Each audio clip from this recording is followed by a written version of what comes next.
Board pensioner association जिंदाबाद, उपवास पे बैठे साथी जिंदाबाद, उपवास पे बैठे साथी जिंदाबाद। आवाज दो, आवाज दो, आवाज दो गद्दारों का। इंकलाब, इंकलाब। महिला शक्ति जिंदाबाद, महिला शक्ति जिंदाबाद, इंकलाब जिंदाबाद। आदरणीय दिल्ली विद्युत बोर्ड पेंशनर्स एसोसिएशन के अध्यक्ष हरिराम भारद्वाज जी, मंच पर सभी वरिष्ठ उपाध्यक्ष और हमारे सेक्रेटरीज जो मौजूद हैं, उन सबका मैं हार्दिक अभिनंदन करता हूं। सबसे ज्यादा हार्दिक अभिनंदन मैं उज्ज्वला से आए हुए अपने साथियों का, जो अपनी एक पूरी पावर और शक्ति लेकर यहां पर आए, एक महिला शक्तियों के साथ भी यहां उपस्थित हुए, उनका मैं एसोसिएशन की तरफ से हाथ जोड़ के हृदय से आभार व्यक्त करता हूं। भाई मंदरूप जी का, राजवीर जी का विशेष रूप से। इस भरी धूप में जब जवान लड़के घर से नहीं निकलते हैं, हमारे बुजुर्ग पेंशनर जो 70, 80, 85 साल की उम्र में है, वो घरों से निकले।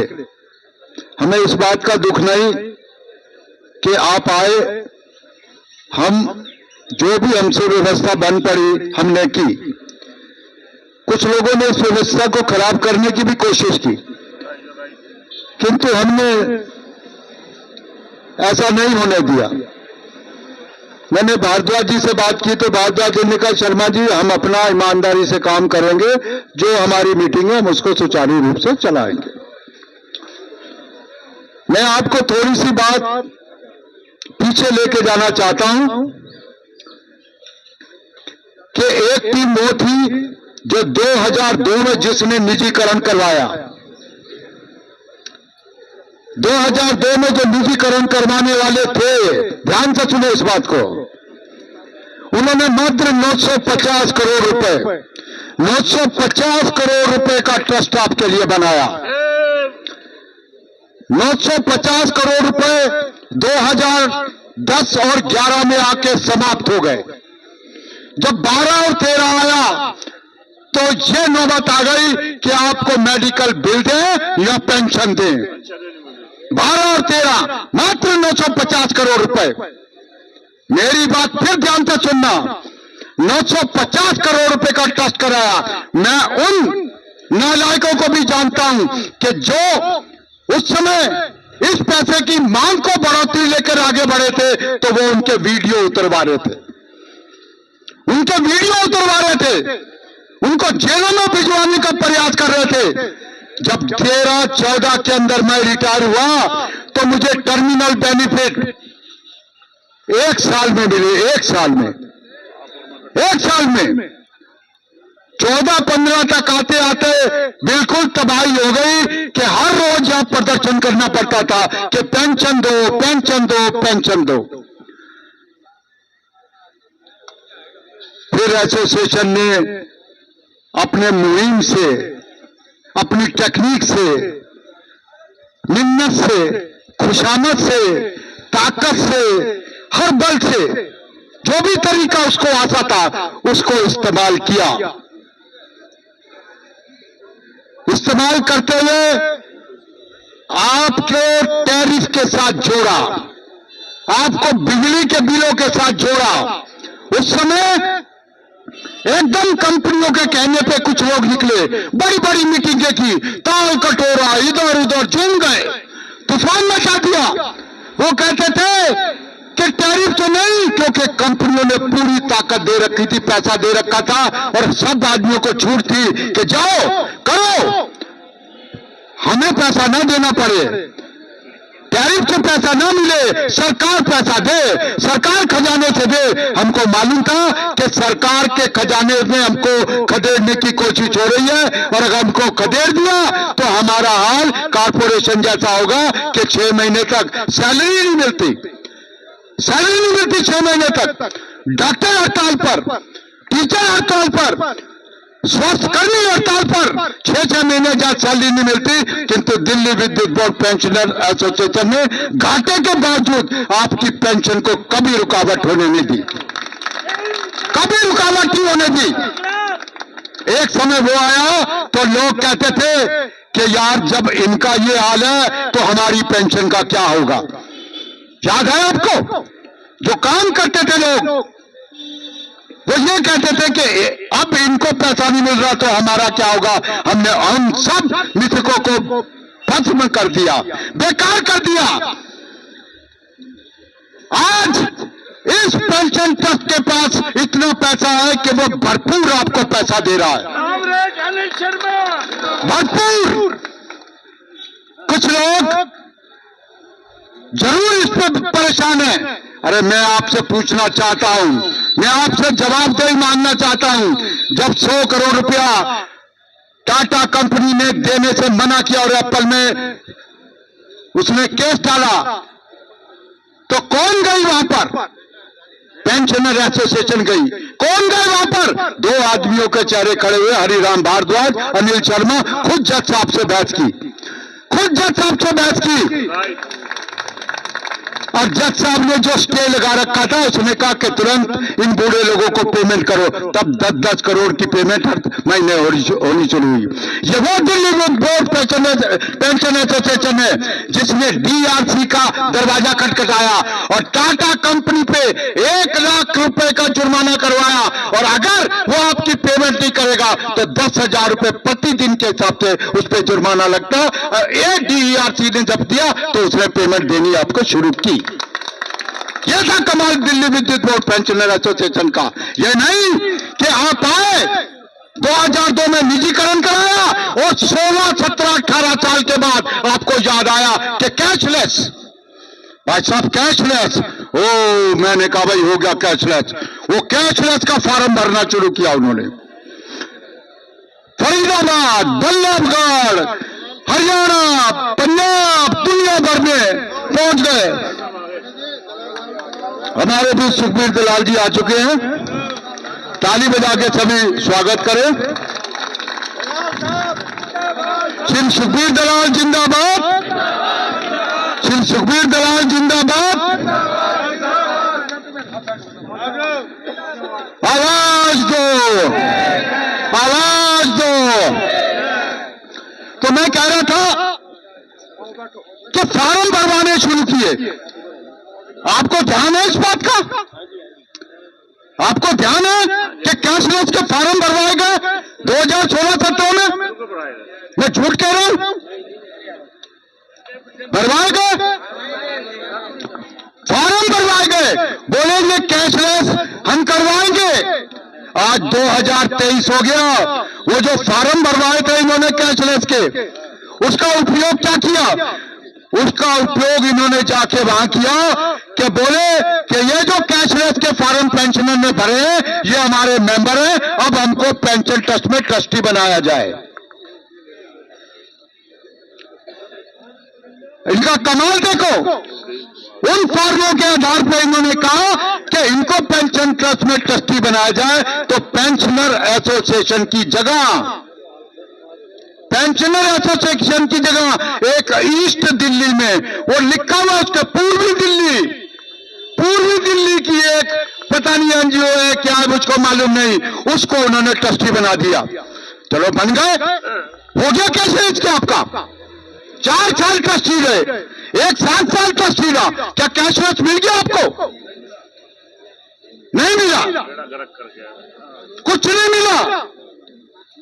और जब कोरोना काल शुरू हुआ और जब हमने 16 में लड़ाई शुरू की, छाती ठोक के दिल्ली विद्युत बोर्ड पेंशनर एसोसिएशन कहती है कि कोई एसोसिएशन, कोई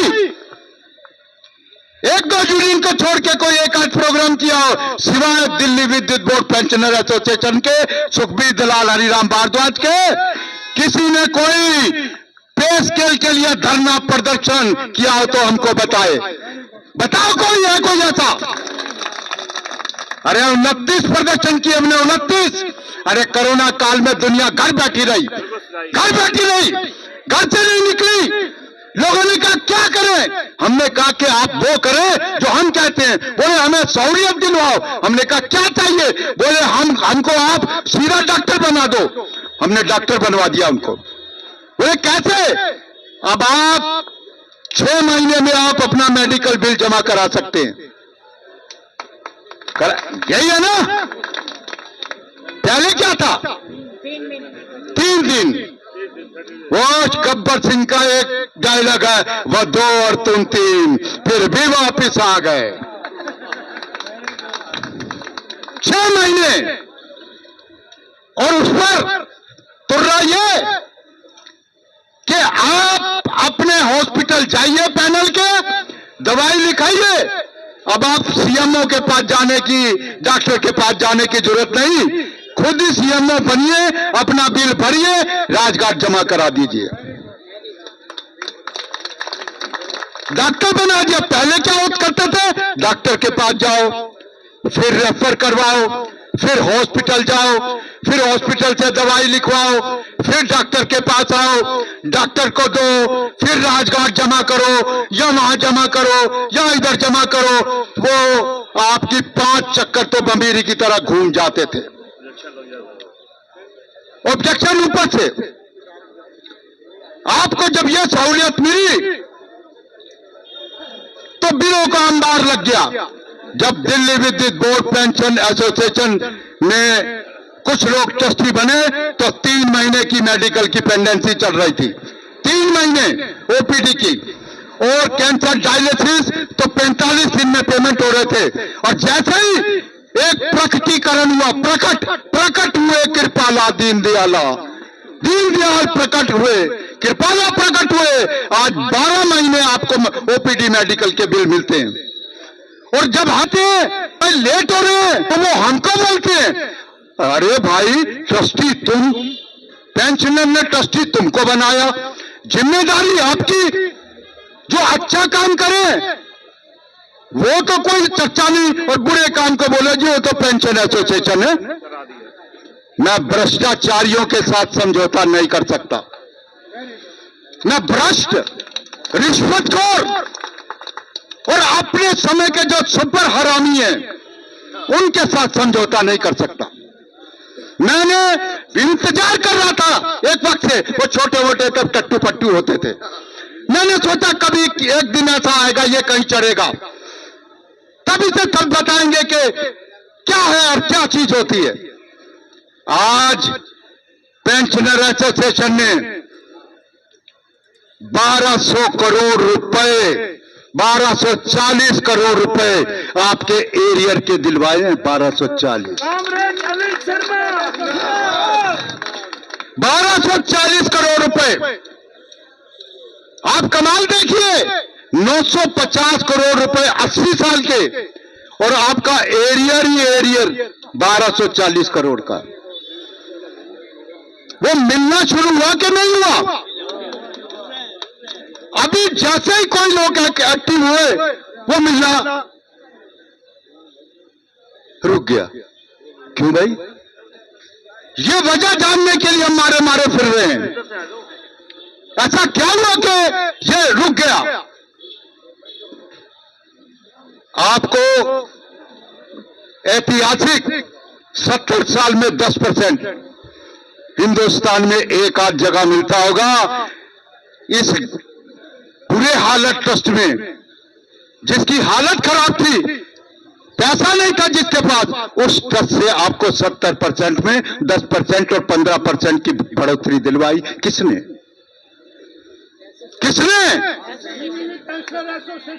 आपको 3% पावर पे की बढ़ोतरी करवाई। किसने? दिल्ली विद्युत बोर्ड पेंशनर्स एसोसिएशन ने। एलटीसी हमने कहा था मत लेना 16 से पहले, आपको रिवाइज दिलवाएंगे, रिवाइज दिलवाया। मैं उनको जानता हूं कि जो 16 में रिटायर हुए थे उनको कुछ नहीं मिला, जो 19, 20, 21 में रिटायर हुए अपनी फाइल सिर पे उठा के भागे भागे गए और खुद करवा लाए अपनी। बड़े नेता हैं, छोटे नेता नहीं है। दूसरों को धोखा देना प्रवृत्ति है उनकी, प्रवृत्ति है उनकी। आज दावे से कहते हैं कि आज दिल्ली विद्युत बोर्ड पेंशनर एसोसिएशन ने 850 करोड़ 950 करोड़ के ट्रस्ट को 10,000 करोड़ रुपए का बना दिया। 10,000 करोड़ रुपए कोई तमाशा नहीं है कि डुगडुगी बजाई और इकट्ठे हुए मदारी ने खेल अपना खत्म किया और चलते बने। एक एक लड़ाई को लड़ा, एक एक संघर्ष को लड़ा। जब कोई भी कमेटी बैठती है तो उसके बाद एनोमली कमेटी जरूर बैठती है ताकि वेतन की विसंगतियां और पेंशनर्स की विसंगतियों को दूर किया जा सके। हमारे कुछ साथी जो यूनियन में हैं, किशन यादव हैं, लोकेश सूद हैं, वो इस संघर्ष को कर रहे हैं, कामयाब भी हो रहे हैं। हम भी कहते हैं कि एक विसंगतियों को दूर करने के लिए एनोमली कमेटी बैठनी चाहिए। एक आदमी की कमेटी बैठी है। आज पानी जी मिले थे,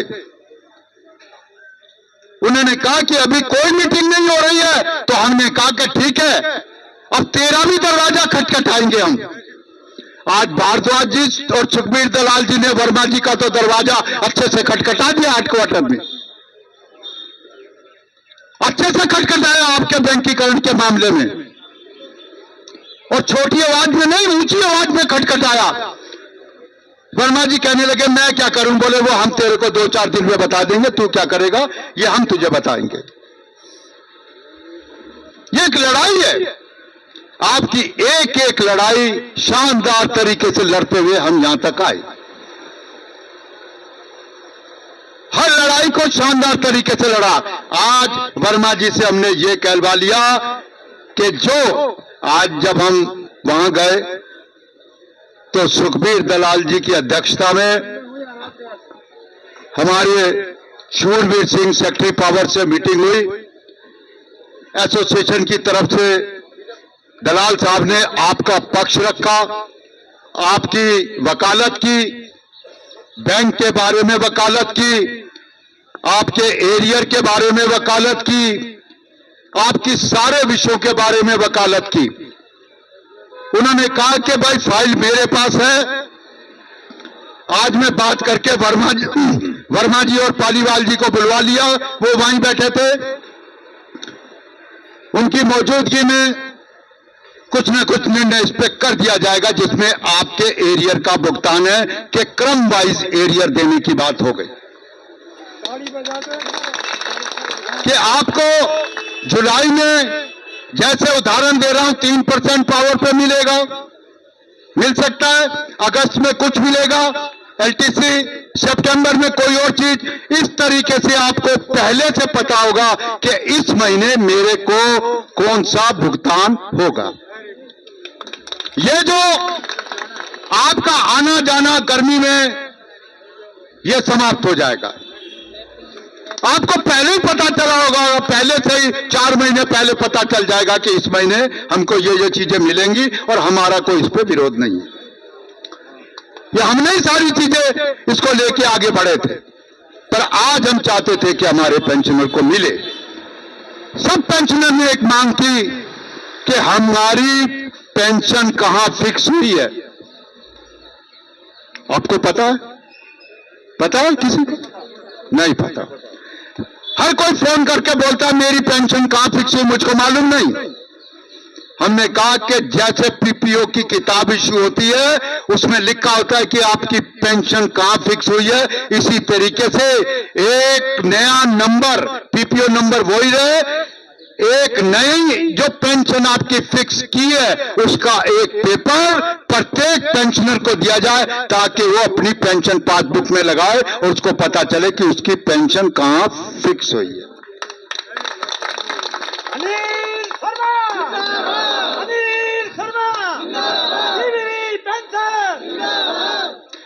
आपका आइडेंटिटी कार्ड, एक कागज का टुकड़ा पकड़ा देते हैं हमको, ये खाकी रंग का, ये खाकी रंग का। अरे आप इनका कमाल देखो, 2002 से जिन्होंने ट्रस्ट बनाया वो कौन थे निजीकरण करवाने वाले मुझे पता नहीं, वो पीले रंग का कागज का टुकड़ा पकड़ा देते हैं, उस पे कहीं नहीं लिखा कि ये दिल्ली सरकार है, उसमें लिखा ईटीबीए पेंशन ट्रस्ट 2002, पीला कागज, नीचे दस्तखत किए, छुट्टी बोले जाओ। कहीं दिखाओ तो वो गेट से बाहर कर देता है, कहीं दिखाओ तो। अब हमारी मांग है कि अब इसको प्लास्टिक के कार्ड में दिल्ली सरकार लिख के पेंशनर को दिया जाए, ताकि वो सम्मान के साथ गले में लटका के इसको जा सके कि मैं दिल्ली सरकार का पेंशनर हूं। अभी तो हमको पता ही नहीं है कि हम पेंशनर कहां के, कुछ नहीं पता उस समझौते में क्या हुआ है, कहां हुआ है, क्या से हुआ है, कुछ कहते रहो। कोई भी आता है उसको तोड़ के चलता बनता, कोई भी आता है उसको निकाल के बाहर करता है। आपको ये चीजें करवाने के लिए एसोसिएशन आगे बढ़ गई है। इसके साथ साथ जो 350 हॉस्पिटल दिल्ली सरकार के थे, जो 2021 में सत्येंद्र जैन जी के साथ एक बातचीत हुई थी, उस बातचीत को आगे बढ़ाते हुए वे फाइल अब आगे अपनी गति की ओर चल पड़ी है। पेंशन ट्रस्ट ने यह मांग रखी और प्रत्येक कंपनियों को, हॉस्पिटलों को चिट्ठी लिखी। मैं आपको बता दूं, 2-4 दिन में उनकी संख्या बढ़ जाएगी या बढ़ भी सकती है। अभी तक 130 हॉस्पिटल ने पेंशन ट्रस्ट के साथ जुड़ने के लिए अपनी सहमति दे दी है।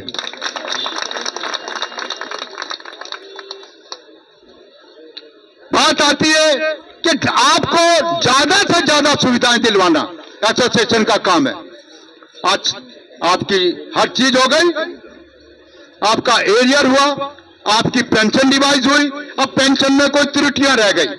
अब कंपनियों ने क्या किया हमको पता नहीं, किंतु लड़ाई हम या लड़ेंगे, हम जो कहते हैं उसको लड़ते हैं। आज दलाल साहब ने वकालत करते हुए कहा, आपकी भारद्वाज जी ने वकालत करते हुए कहा कि जब तक कैशलेस नहीं हो रहा है तब तक जितने भी ऑपरेशन, सर्जिकल चीराफाड़ी के केस हैं वो सब कैशलेस कर दिए जाएं। आज आप घुटने का ऑपरेशन कराते हैं तो 2.5 लाख रुपए लगते हैं। आंख का ऑपरेशन कोई कैशलेस नहीं है, 900 तरीके की सर्जरी है, चीरफाड़ है। अगर ये भी कैशलेस हो जाए तो ओपीडी और आईपीडी के बिलों की संख्या कम हो जाएगी।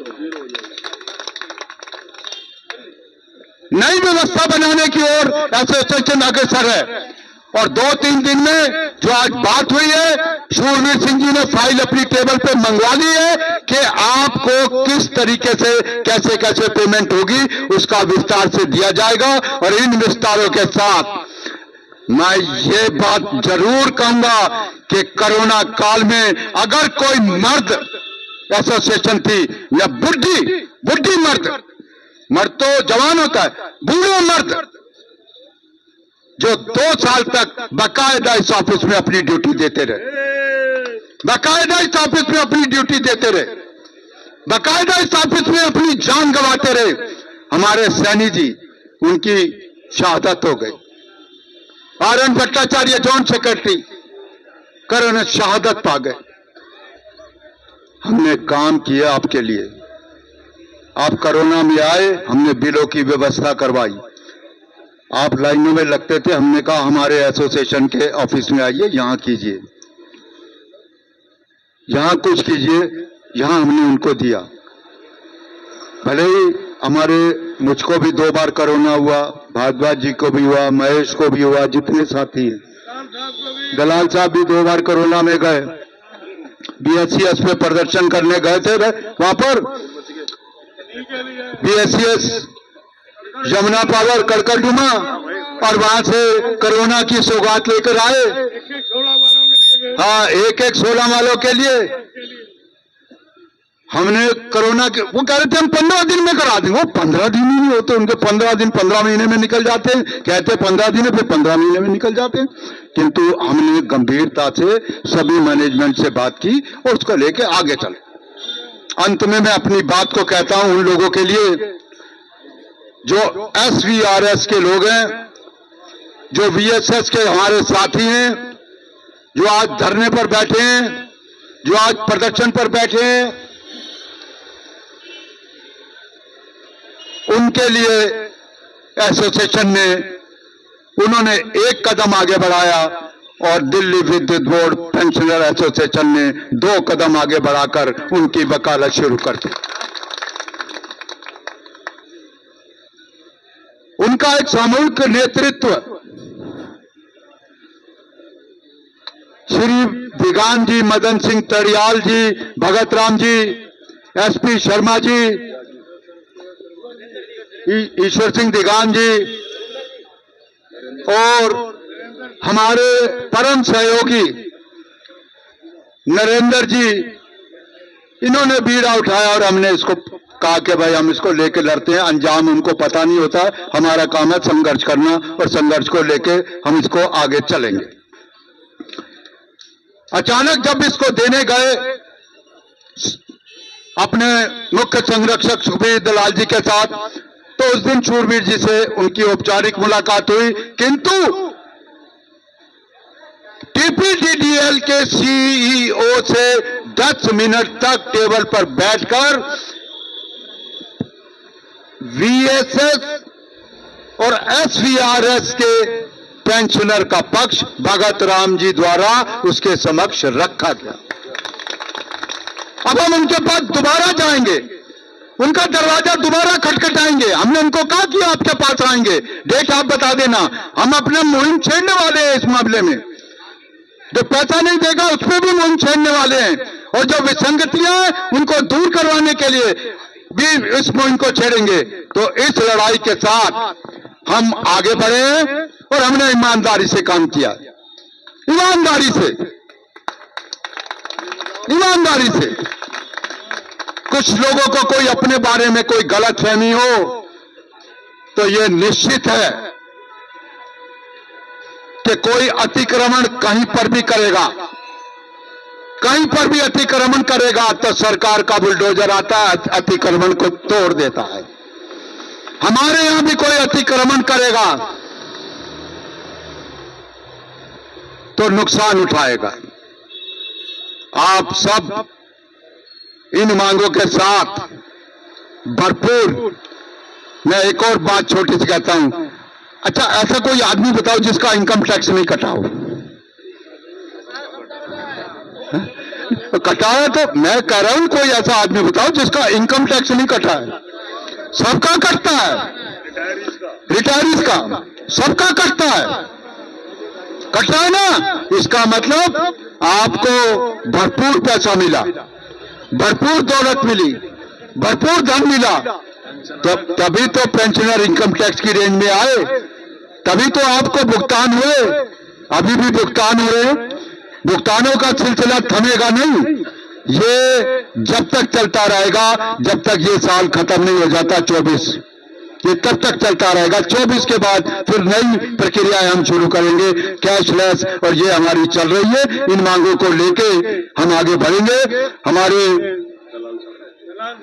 सब साथियों को मैं हाथ जोड़ के प्रणाम करता हूं और सिर्फ यही निवेदन करता हूं कि रिटायरमेंट के बाद ईमानदार लोगों के साथ खड़े हों, सिर्फ ईमानदारी को चुने, सिर्फ कुछ ना देखें उसमें, बेईमानी, भ्रष्टाचारी, कुछ और भी बातें कुछ मैं रखता हूं, कुछ चीजें संभाल के वक्त आने पे बोलने के लिए। जब मैं उसको पूरा कर लूंगा उस काम को तो मैं बताऊंगा। रखी हुई है मैंने, मेरा काम अभी अधूरा चल रहा उस पर। जब पूरा हो जाएगा तब मैं बताऊंगा कि ऐसे भ्रष्टाचारियों को क्या सजा होनी चाहिए। तो मैं एक बुलंद आवाज के साथ चाहता हूं कि आज अपनी आवाज को आप बुलंद करें।